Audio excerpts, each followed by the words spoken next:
Welcome in to be our guest, and we are just so excited because when we are able to get somebody great coming to our city, and particularly the police chief, Chief Albert, we are delighted to have you, and we need you. We need you. Well, thank you very much. I appreciate being here. Well, it's our pleasure, and we want to talk today. We talked a little bit last week about some of the other things. Today, you know, it's a partnership, and you need us. You need this community to get behind you. The police cannot do it all. So you and your neighbors, everybody involved, you need to be a part of making this a safer citizen, a city that's safer for our citizens. And I'd like for you to share with us some of the things that we can do to help you. Well, I'll tell you that the people here in Montgomery have been fantastic in terms of supporting the police department. And we appreciate that because, again, back in the 90s when we looked at policing, when the police departments thought that they can figure this out by themselves, we were wrong. And we learned from that. You know, what we've learned is that it has to be a partnership. And the partnership comes from the folks that live in the community, the folks that witness, the folks that have, are victims, the folks that can have an impact on informing the police officers on what's going on in their neighborhoods day in and day out. So we have a lot of good things that take place. For instance, neighborhood organizations and neighborhood groups. That's a huge thing for us because, we come out, we support neighborhood organizations, we support neighborhood groups, we come speak at organizations and groups. We want to hear what's important to the neighborhoods. We want to hear what we can do to better patrol.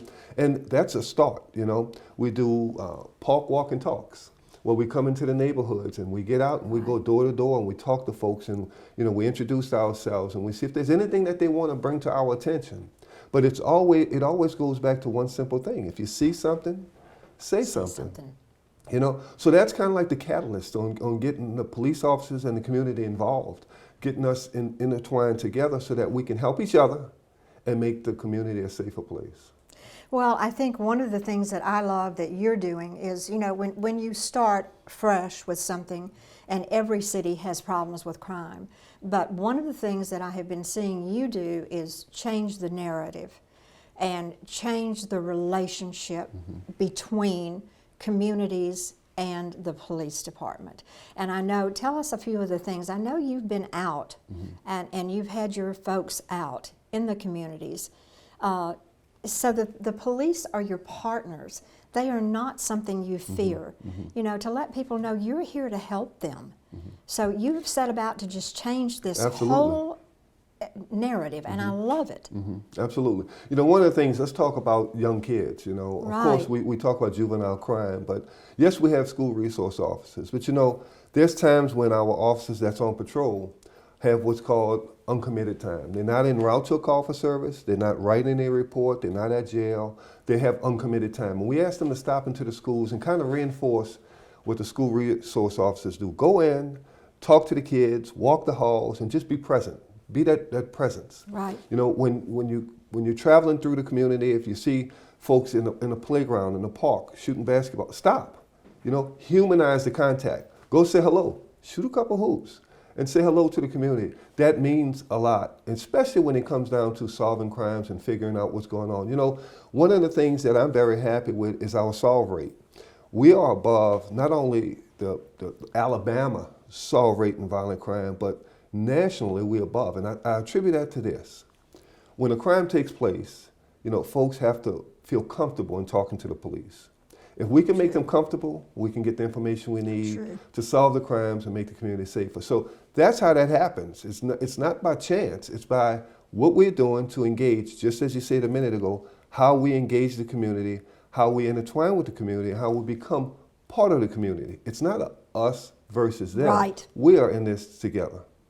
I think that is the primary point that we'd love to get across, is that this is a partnership and that you are here to make life better for all of us.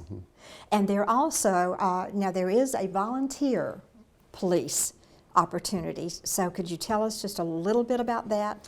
Yeah, we have a VIPS program, Volunteer Police Services, operated out of the Montgomery Police Department. We use those individuals to come out. They support us. They support the community.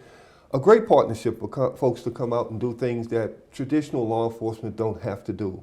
And of Right. course, that opportunity is available. They can contact us over at the Montgomery Police Department. We'll give them more information on how to become a member of VIPS, and we welcome that. Well, I love it, and it's a great volunteer opportunity. It makes life better for everybody, frees up a little time for your police department because they're busy folks, but they're here to help you, and remember that. And the power is always in the partnership. And Chief Albert, thank you so very much for coming on to be with us, and we will have you back very soon. This is a pleasure. Look, we want to get the message out to the community and let everyone know the good things we're doing, but Yes, we're not sir. doing it alone. So thank you, thank everyone in the community for supporting the Montgomery Police Department and partnering with us to make the community safer. Well, welcome to Montgomery. We Thank are you. blessed to have you. Thank you very much. And stay with us. We'll be right back.